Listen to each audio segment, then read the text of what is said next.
আমি একটা জিনিস দেখাবো তোমাকে, ঠিক কি আছে? রে?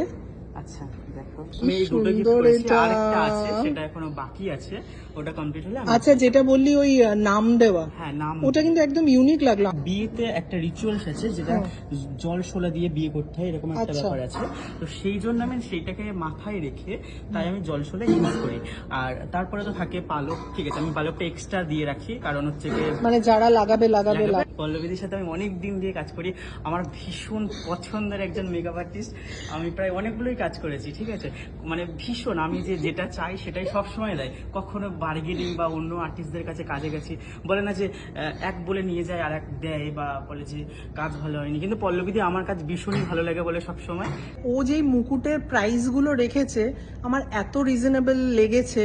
মানে এই রকম হাতের কাজ যারা এখন মার্কেটে মানে করছে তাদের প্রাইসও আমি সবার আলাদা আলাদাই হয়, কিন্তু সেই আন্দাজে দেখতে গেলে মানে ও যেহেতু জিনিসটাকে ভালোবাসে বলে এই প্রাইসে রেখেছে। আমি ওকে বলি যে কেন ভাই তুই এই আর বাড়া, দাম বাড়া, কিন্তু সত্যি মানে তোমাদের যদি ভালো লাগে তোমরা অবশ্যই ওর সাথে কন্ট্যাক্ট করে নিও, ওর নাম্বার আমি শেয়ার করে দেবো।